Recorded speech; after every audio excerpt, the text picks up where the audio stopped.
Our speaker is no other than Dr. Hilario Jun de la Torre. If you would look at him po, batang-bata tingnan talaga si Doc. Pero po, tanda na po yan. Pero po yung talaga po yung health lifestyle po talaga niya, napakaganda. Kaya umakat kami sa third floor from breakfast kanina. Kumakain sila, dumating si Gina, tinigaling ka nilang kain, umakit na po dito. Hindi hiningal si Doc Pacquiao. So given that time, Dr. De La Torre, ay sa inyo na po. Okay na po ba? Pwede na. Sige, manig po tayo, and then if you have questions po mamaya, and even sa ating health coaching. At palakpakan po ang ating mga bisita.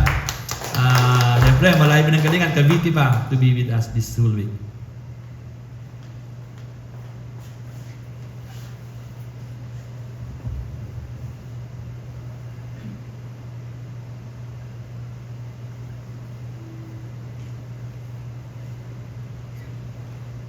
Magandang umaga po sa lahat.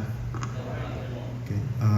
Thank you so much, Pastor Ricky, for giving us the privilege, the opportunity to be with the workers, office workers of Central Luzon Conference. Baka hindi niyo po alam, ako ay worker din ng CLC. Hindi lang tayo nakikita. Yun po aking director.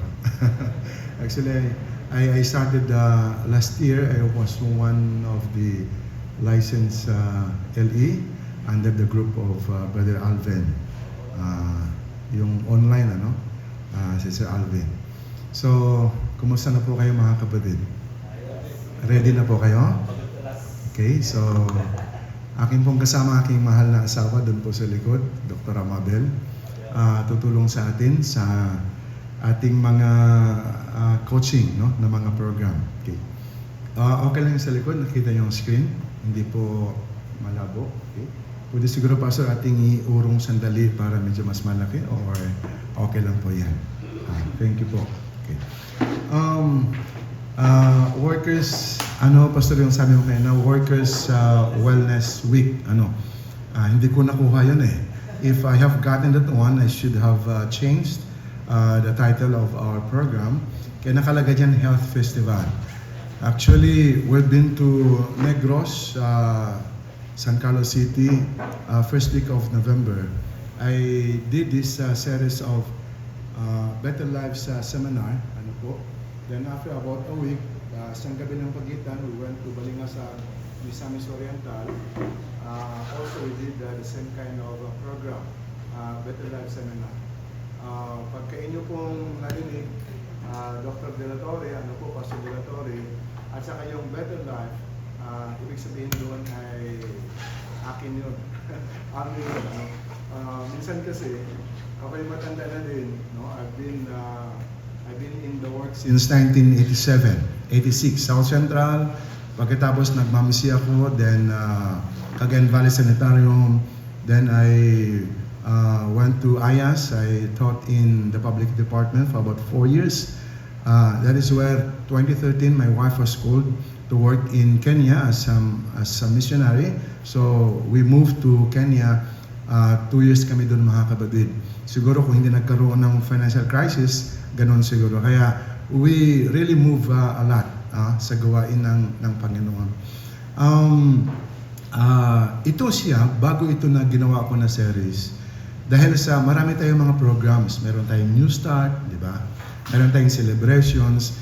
In fact, I called Pastor Ricky last night. Sabi ko sa kanya, Pastor, baka naman ako sa galing ng director ng CLC, baka naman gas-gas na yung topics nating i-discuss, no? Kasi ito'y ibang approach lang, but the program actually is just like New Start, mga kapatid.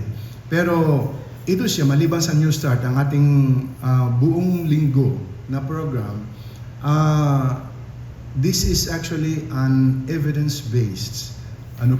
Kung ano yung problema ng ating mundo, ng ating bansa, ng ating community, in terms of health and wellness, yun po ang ating i-address. So, we'll be looking at different terminologies marahil siguro, yung topics o title siguro mga kapatid, but the content is almost the same.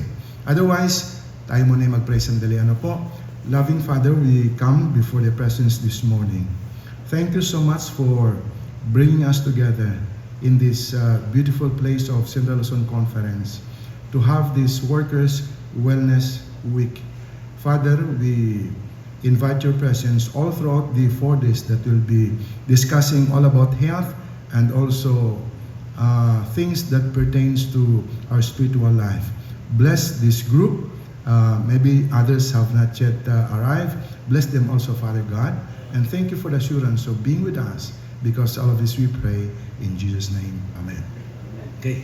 Now, it is none other else but Albert Einstein, noted famous scientist, who once said that once you stop learning, you start what? You start dying. Kaya hindi talaga maiwasan. Tayo dapat na patuloy tayo mga kapatid na mag-aaral. Sapagkat ang buhay ay talagang hindi tayo umuurong no? Tumatanda tayo. Itong weekend ito, Pastor, gusto kong umurong sana kasi para bang pagod na pagod. Nung hindi ka nag-communicate, kaya pa hindi siguro matuloy. Salamat naman. Kasi nung isang gabi lamang nag-follow up si Pastor salamat naman kasi para bang, no, okay, bata-bata pa, walang problema. Kahit magkadugtong yung mga events, nung nagiging health director ako, associate health director ng South Central, way back, 1989. 3 years ako sa field, galing ako ng Mountain View, nag-work ko sa ADRA, PUC ADRA, for 3 years while doing my MPH. Hindi ko alam kasi kabarkada ko yung tatay ni Mom yung ating magandang Children's Ministries Director, si Pastor X. Okay, yung buong 6 na o 5 provinces yun ang South Central. Hindi ko alam kung ilang, mga 40, 50 na mga distrito, mga kapatid. Nakaschedule yan. Every week, mga 4 na araw, pahinga lang ng isang araw, takbo na naman ako. Okay lang yun. Pero itong nakalabas, ngayon lang, siguro just this month siguro, dami kasing mga events, mga activities, na pulos naman libre. Kumagay, puro mga request, mga kapatid. Ramdam ko na pagod na. No? Para ako'y pagod. Actually, I am turning 63 by early next year. Matanda na, Pastor? Okay. Pero mga kapatid, life is about growing, learning and becoming. Tama po? Okay. You cannot grow, learn, or become if you cannot embrace the changes in your life. Marami mga pagbabago Kaya nga, we have to learn, we have to grow, we have to achieve, and also we have to succeed. Even the Bible tells us in Hosea 4 verse 6, my people are destroyed for what? For lack of knowledge. Dagiti tao dahil gapukurang ti panagkaon. Di ba? Yun ang yung naalaala ko nung kami nasa Cagayan Valley, mga kapatid. Di ba? Destroyed. Anong problema? Lack of knowledge. Kaya nga thank you, salamat sa ating director ng health. Siya naglaan ng 1 linggo na programa para po sa ating mga minamahal na mga workers, nagagandahang mga workers ng CLC. Ang ating seminar, Health Festival, mga kapatid, kasi marami tayong mga events na ating gagawin.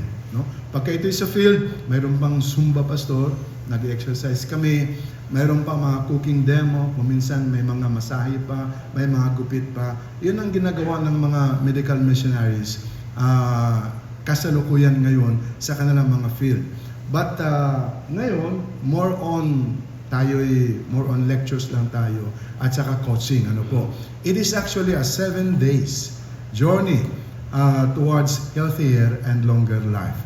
Ating narinig yan parati, di ba? Adventists are people who live better and longer lives. Sa loob ng 1 linggo, mga kapatid, ito yung ating pag-uusapan. Ito yung ating 7 na topics dito. Better lives or healthy and happy, feel better. Pero tingnan nyo yung description, maganda po yun. Move better, then eat better, look better, sleep better mga kapatid, and live longer. Baka kasi 8 sessions tayo, yung eat better, baka ito'y mga 2 session kasi actually marami ito. Mayroon akong ibang mga series, yun sana ang iniisip ko kahit naman ako kay Pastor kagabi, yung healthy eating, sana mga kapatid, grocery shopping, kitchen makeover. Sabi ko, ito siguro ang kailangan ng mga workers ng CLC kasi nasa city sila eh. The bitter truth about sugar, healthy fats. Pero sabi ni Pastor, yun na yung topic mo, Pastor. Okay na yon. Baka sakali next year ating isunod yun. Para Pastor Eno mukhang magsasama tayo ng matagal dito Okay? Now, dito sa kabila, nakalagay dito mga kapatid, aside from the lectures, no, yung ating workshop na ating gagawin, we'll be having also health screening. Itong health screening mga kapatid, this is to identify your body age. Hindi ko alam kung alam niyo yun, di ba? Meron tayong body age. Basing on our body composition, may dala ako diyang 2 body composition analyzer o yung Carrera scan or body fat. Yung kung gamitin yung body fat kasi yung iba ay na-allergy doon, di ba? Okay. So this is to identify your body age. Malalaman dito kung how many years more are left bago kayo. Di ba? Okay. Tapos dito sabi naman, identify also diseases in its early stages. So ano yung mga sakit na makita natin, mga kapatid, na wala ka pang simptomas. Pero basing on the health screening, mga kapatid ko, malalaman natin na, posible pala pagka hindi ako magbabago ng lifestyle ko, in about 5 years, magkakaroon naman ng ganoon. Alam niyo ako, kampante ang loob ko kasi ako'y healthy living, no? Pero hindi naman talaga consistent. But I was shocked just about 2 weeks ago nung magpa-blood profile kami ng aking asawa. Abay ka ako, mataas ang aking cholesterol, aking triglycerides. Mukhang mataas ba? Mga kapatid, ano? Pero parang hindi naman. Pero pagka tayo'y magpa-annual physical exam, nakikita doon, no? Kahit yung simple lamang na blood profile, mga kapatid, SGPT, SGOT, yung ating liver profile, kahit yung simple na lang, body fat analysis, waist circumference, yung ating weight, yung BMI, mga kapatid ko, magiging aware tayo. Pero sa ating pag-start, huwag kayong mahiya. No, okay lang, wala tayong problema. We are not here to be a critic, to judge anybody. Tayo dito mga kapatid, bahagi tayo ng isang bayan na gusto natin na magtutulungan ng bawat isa. Okay lang ba yon? Okay? Sige ha. Okay. So, ikalawa dito mga kapatid ko, health risk assessment. Mayroon ako mga questionnaire na ipine-prepare, 2 actually ito, na pag nasagutan nyo ito mga kapatid, you are going to identify your health age, your behavioral, anong sabi ito? Meron pala akong salamin dito, no? Your behavioral health risks and measures to prevent and control them. So, iba yung health screening, iba naman yung health risk assessment, mga kapatid ko. Based ito dito sa mga lifestyle. Siguro new start, bahagi ito. Then, natural, may mga tanong tayo. We'll be doing personalized health coaching, no? Si Pastor lang at ako makakalam noon. Then, yung group health coaching din dito. Siguro kung kinakailangan, mayroon kayong mga tanong for the group, then we'll be also entertaining that one. Our first topic for this week, for the first 4 days, is yung better lives. Yung pinaka-introduction, no, ng ating buong week na program, which is better lives or healthy and happy. Okay? 7 days journey to healthier and longer lives. You know, the Bible, again, is very clear. It tells us, beloved, minamahal, I pray that you may prosper in all things. Di ba? Kaya ngayong ating social status sa buhay, yan ay alam din ng Panginoon. Nais din ng Diyos na tayo'y talagang magkaroon ng magandang kotse, magkaroon ng magandang bahay, no? Huwag lang tayong bagay mangarap na habang nagtatrabaho tayo may mga conflict of interest tayo, hindi na tama yun, di ba? Kung talagang bibigyan ka galing sa Amerika, okay lang, di ba? Ganun lang naman yun eh. And be in good health physically, even as your soul prospers spiritually. So this is God's design for all of us. Now, I have 3 questions or 4 questions ngayong umaga. The first one is, what is most important in life? Sa inyo pong karanasan, sa inyong pag-aaral, kasi ang opisinang ito ay maraming mga hawak na mga iglesia. At toral, mapipiliin tayo mag-aral para makapag-share tayo. Ano kaya ang ating nakikitang pinakamahalaga sa buhay? Okay? According to general perspective, mga kapatid ko, ang lahat ng ating ginagawa sa buhay, it is because we wanted to be happy. So happiness is the highest goal natin. Tama po? Okay? Kagaya nito, for example, mga kapatid ko, success. Everyone wants to be successful sa anuman. Mayroong kasing stages ang buhay natin. Pagka tayo bata pa, nag-aaral tayo. So yung education, di ba? Tapos ka ng elementary, tapos ka ng high school, ng college, mga kapatid. So, yung iba, hindi lamang basta makapasa, kundi ang iba, gustong talagang magiging summa cum laude, magna. Ako'y nag-graduate, pastor, na aking doctoral. Sa awa ng Diyos, summa cum laude ako. Okay. Summa 10 taon. Kung hindi ako kinulit ni Dr. Castillo, yung aking chair, ay wala na. Marami na akong ulitin doon. Pastor, pagka hindi mo pa ito tinuloy, ikay babalik sa ono. Sabi sa akin, ay talagang kumuhog ako, kaya sayang naman yung 8 taon na, 7 taon na ako'y nag-aaral, hindi pa rin makatapos, di ba? Tapos ng ating education, ano ang siyang kasunod? Hanap ka ng trabaho. So, we want to be successful sa ating career ngayon. Ano man ang ating career, pastor ka man, teacher ka man, that is next. Pagka maganda na ang career mo, no? Ano ang kasunod, mga kapatid? E di mag-asawa ka na. Family naman ngayon. Ano po? So on and so forth. So, success is one of the goals in life for man to be happy. Isa pang goal natin, pera.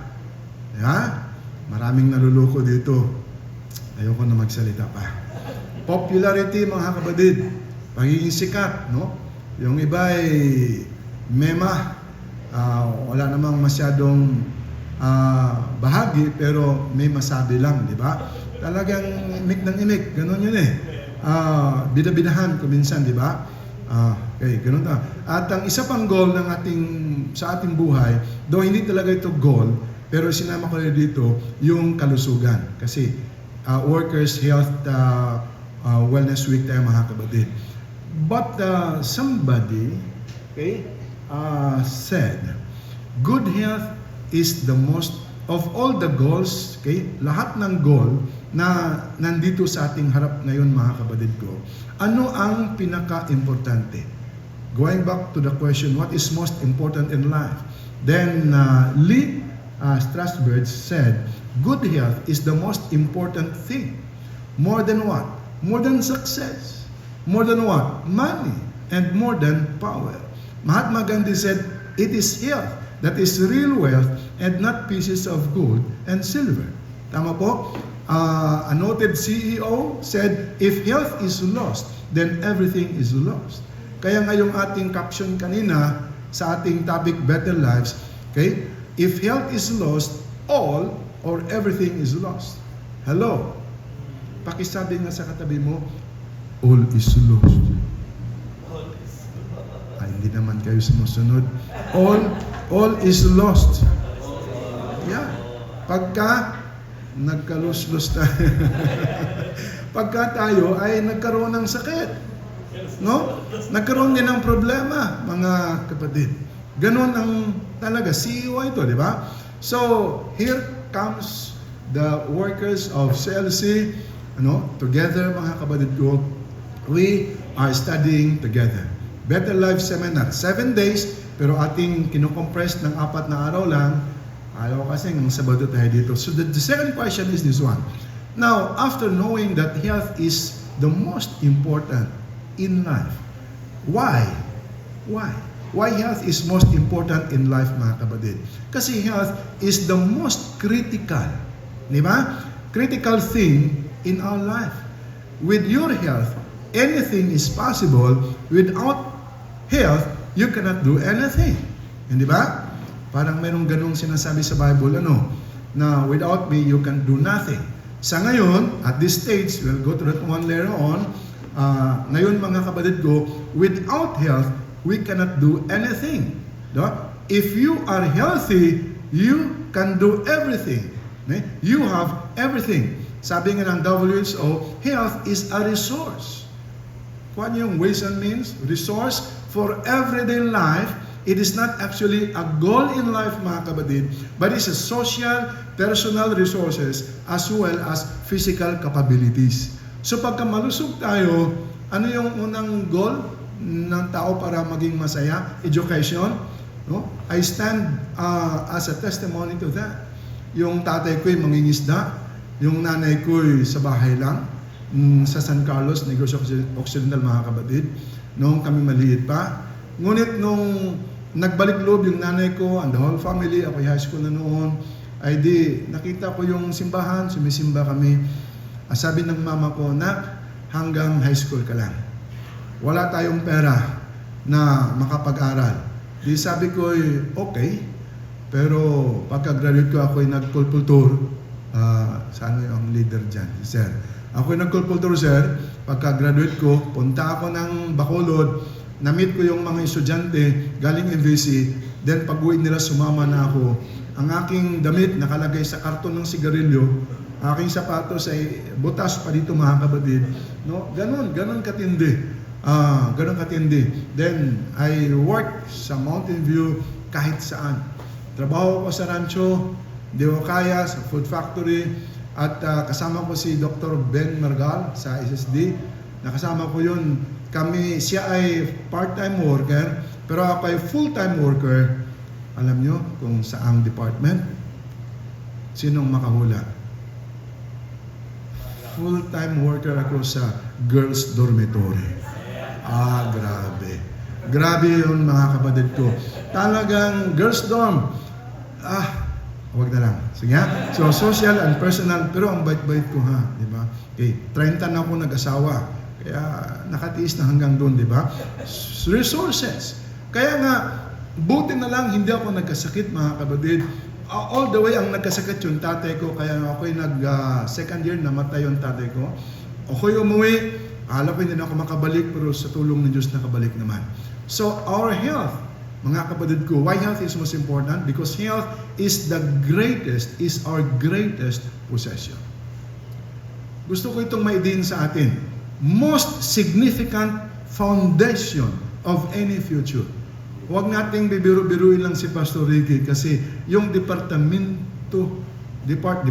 na hawak niya, napaka-laki ang role na kanyang ginagampanan. Ganon din tayo sa ating sarili.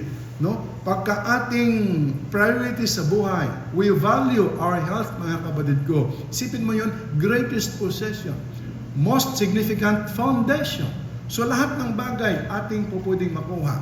Sabi nga ni Materi, so many people. Ito yung para bang, term na tinatawag doon? Para bang ito yung irony, na when we are young, we abuse our health to gain wealth. Tama po? Kahit worker tayo, wala tayong passport na ating abusuhin ng ating kalusugan. Kaya sabi ko, maunawa naman ako ni Pastor pagkasabihin ko, hindi na ako tuloy, ating i-postpone na lamang yun. Kasi talagang pagod na pagod eh. Kagabi nga parang ayokong kumilos, ayokong gumalaw. Pero sabi ko, Panginoon, bahala ka na sa akin. No? Ganun lang, mga kapatid. So, we abuse our health to gain wealth, but when we are old already and retired. Nag-retire na, 60. Kasi sabi nila, life begins at 40. Why 40? Because after all the abuses, we start to what? To reap now the results of those abuses. Mataas ang blood sugar, ang cholesterol, ang uric acid, lahat ng yan. And we have to spend all to regain that lost health. Hindi ba? Kaya nga yung wise man sa Mongolia, nang tawag dito mga kapatid si Dalai Lama, one day when he was asked about man, ang sabi niya, man sacrifices his health to make money. Then, he has to recuperate his health, and then he is so anxious about the future that he does not enjoy the present. The result being that he does not live in the present or the future. He lives as if he is never going to die and then dies having never really lived.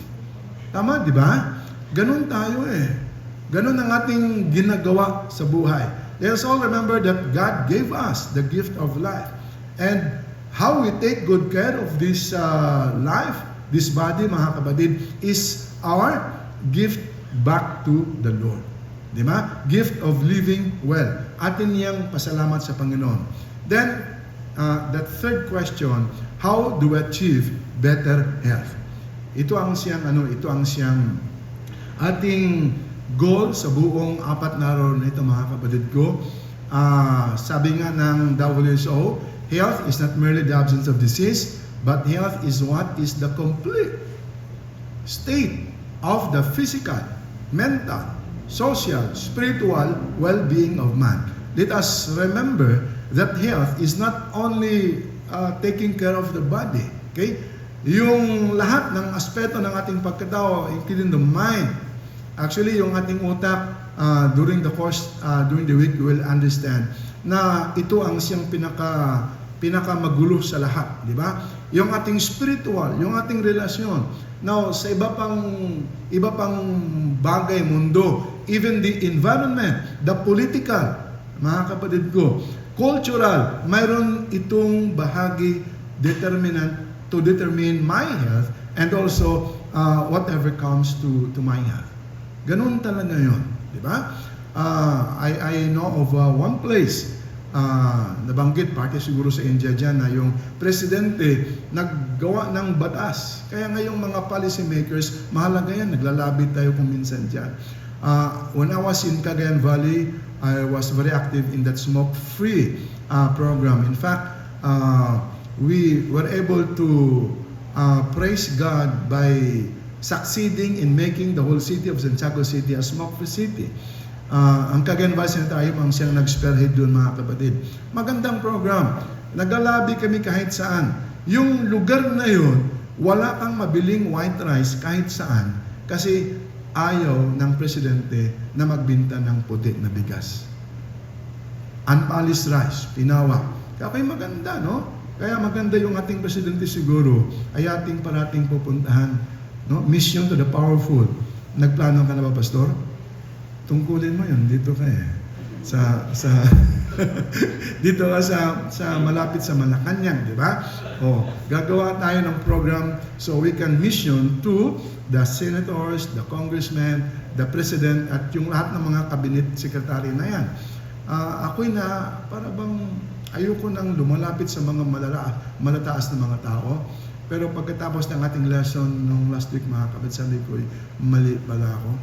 Simula ngayon, babaguhin ko na. So what is better health, mga kapatid? Ito.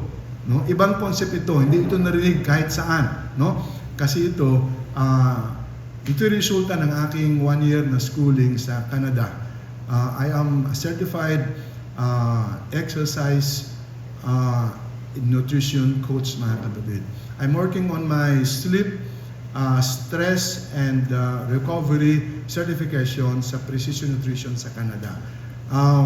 Ang sabi nila sa better health is described into 3 things. Sabi dito, better health is you feel better, feeling better, hindi masakit ang tuhod mo, hindi masakit ang bewang mo, di ba? Hindi mataas ang blood sugar mo, you move better, yung performance mo ay maganda. Hindi ba, Pastor? Hindi ba nagreklamo ang misis mo, Pastor? Sa iyong performance? Ha? Ba't sila'y tumatawa? Okay. O kayo dyan mga kapatid, hindi ba nagreklamo ang inyong mga asawa? No? Daddy, magwas ka ng plato. Ako'y pagod na pagod. Akala nyo kung ano yung performance na sinasabi. Di ba? Magugas ng plato, maglaba, magwalis ka dyan sa ibaba. Di ba? Kung ano man yung iba, di bahala na kayo. But that is part of moving better, mga kapatid. If you maybe feel good and yet you can't move, you can't jump, no? Pag sabi, tayo'y luluhod, manalangin na. Abay, hahawak pa kung saan maluluhod na. Diba? Pag sabi, luhod, walang hawak. Luhod. Okay? Tayo. Yeah.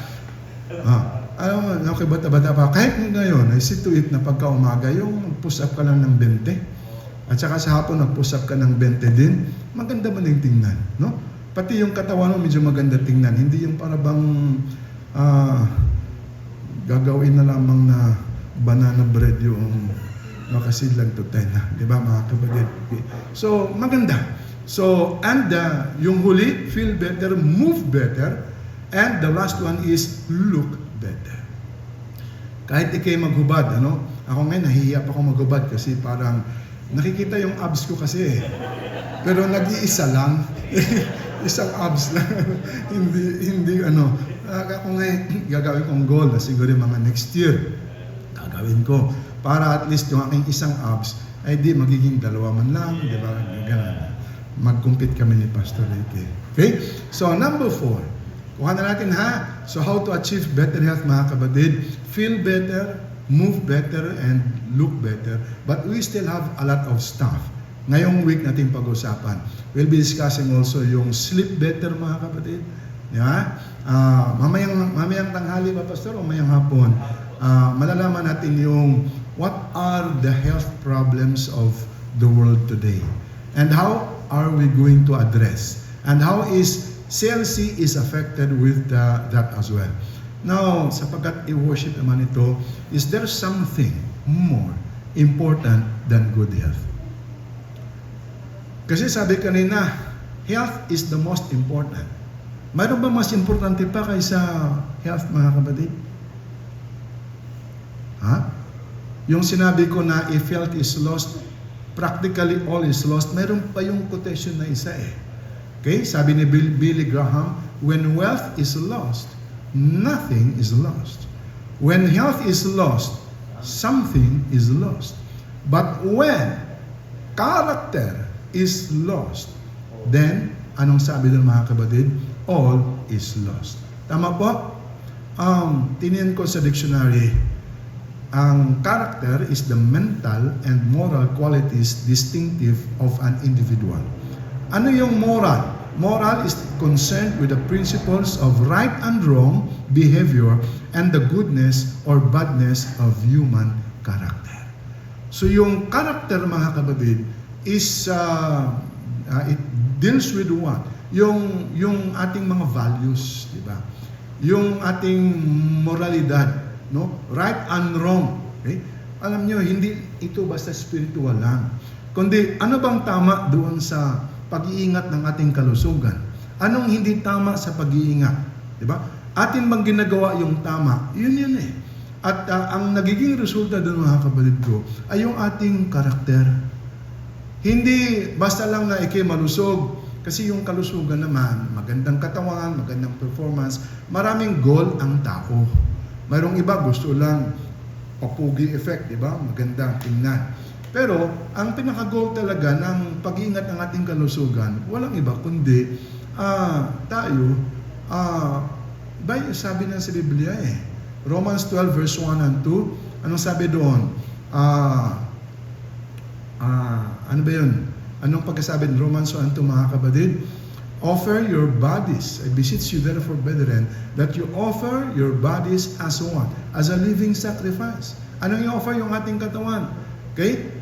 At tapos sabi doon, and be transformed, do not conform to the pattern of this world, but be transformed by the renewing of your mind.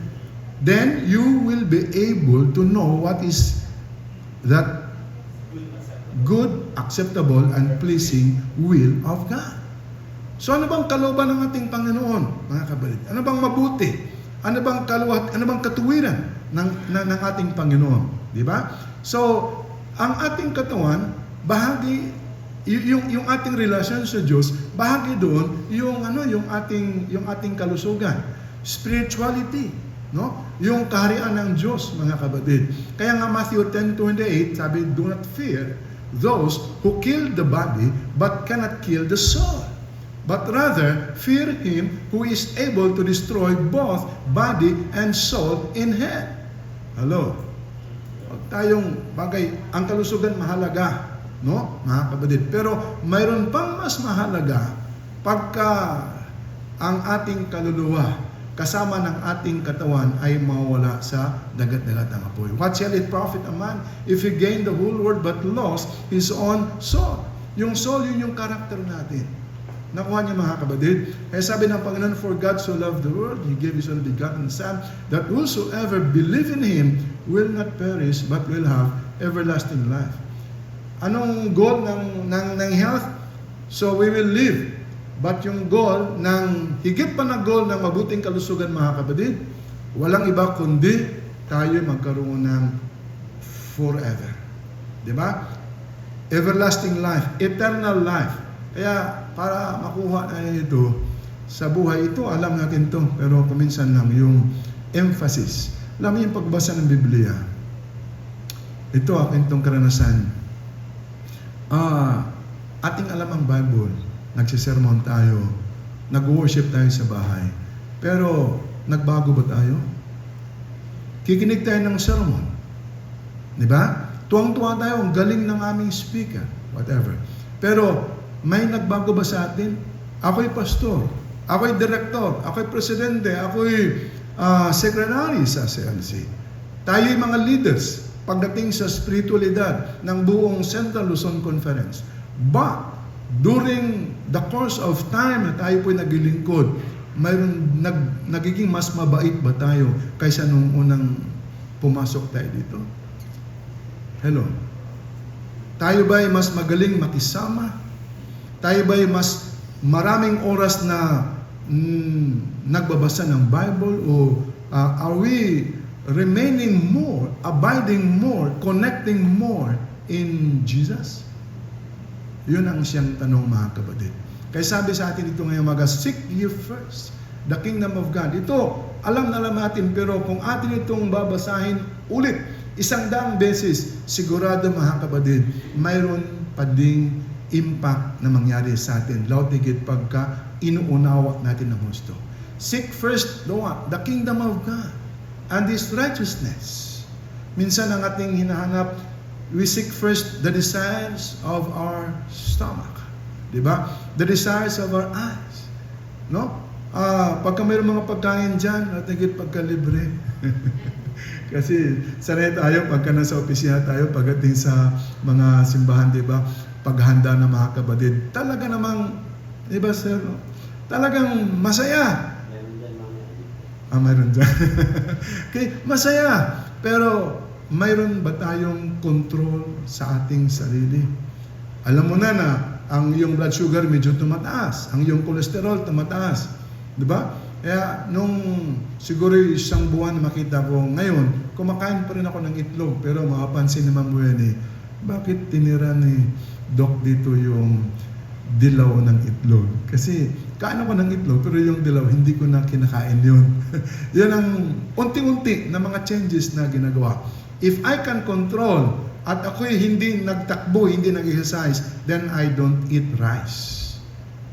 Ganun, mga kapatid. Noon, sa simula, ang hirap because in higher learning about nutrition, rice, yung carbohydrates, is reserved, di ba, after your exercise. Saka ka lang kakain ng carbs pag ikaw nag-exercise. Bakit? Kasi pampalakas yung exercise eh. Kung ang trabaho mo yung nakaupo ka lang, nasa opisina ka, you don't need to eat a lot. Siguro isang kutsara. Unti naman naman. Diba? Pero kaya. Ngayong umaga, nag-almusal kami. kahit isang kutsara hindi ako kumain. But I ate 2 or 3 bananas. Okay? Carbohydrates din yun. Parehas lang yun mga kapatid. Okay? Kaya nga tayo ngayon sa mundo, Pilipinas, we are suffering from the double burden of this nutrition transition na galing doon sa pagkain ng mga gulay, mga lamang lupa, root crops, no? Mga kapatid, ngayon, malapit na tayo sa mga fast food, then sa mga fast food tayo. Kaya ang mga tao may mga sakit, lifestyle disease, and yet, because of the type of food that we eat, mayroon din tayong problema ng malnutrition. Malnutrition is not only undernutrition but also overnutrition. Eating a lot of one kind of food, mga kapatid. Tama po? Nakuha niya ba? Okay. So, dito mayroon sa pagkatapos na ako ditong isang parable of the sower. Kasi sabi po dito sa ating, seek first the kingdom of God. Dito, one day, sabi ng ating Panginoon, ang kaharian ng langit, kagaya ng isang tao na naghasik. No? Naghasik. Kumbaga nagtanim, pero hindi yung tanim na planting rice, kundi broadcasting. So yung ibang binhi na hulog sa tabi ng daan, ibang binhi na hulog doon sa mabato na lupa, ang iba doon sa medyo hindi masyadong naararo, so maraming mga damo, at ang iba nahulog doon sa mabuting lupa, mga kapatid. So yun ang kaharian ng langit, di ba? So ito ang sinasabi dito. Now, the sower,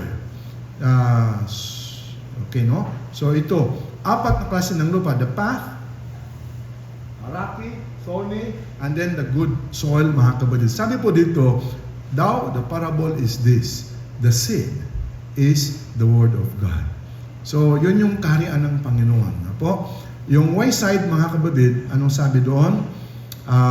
Hindi na tumubo yun kasi anong sabi doon? After those by the wayside are they that hear. So tayo ito, lahat tayo. May seminar tayo, nakikinig tayo, di ba? Those that hear. Then comes the devil and take it away the word of their hearts, lest they should believe and be saved. Kaya kung minsan, ingat-ingat tayo. May mga bagay tayong narinig, mga kapatid, nandyan ang kaaway parati. Nandito din sa loob ng CLC ang kaaway. Di ba? Wala dyan sa labas. Yung nasa rock, sabi dito mga kapatid, when they hear the word of God, they receive it with joy. Tuwang-tuwa, maganda. Maganda yung seminar. And these have no root, which a while believe, and in time of temptation, they fall away. Pag mayroong magyaya, masarap ng pagkain, nalimutan ngayon na may problema pala siya. Number 14, and that which fell among the thorns are they which they hear the message, go forth, but they are choked with what? The cares. Tatlo ito the riches and the pleasures in life. So anong problema natin, mga kapatid? The cares, mga alalahanin. Dami nating problema, di ba? Ano pa? Yung kayamanan. Nandiyan naman yung kayamanan, di ba, mga kapatid? At saka yung mga pleasures ng buhay.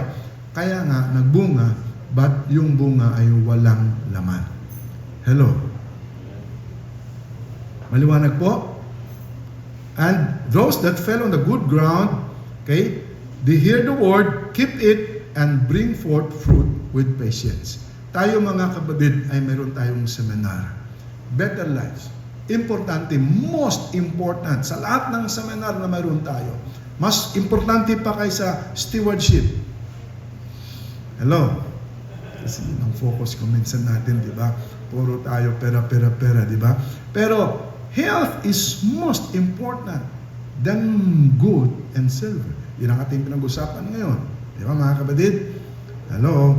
Huwag magalit sa akin yung director ng stewardship, ha? Nagsasabi lang ako ng totoo, mga kapatid.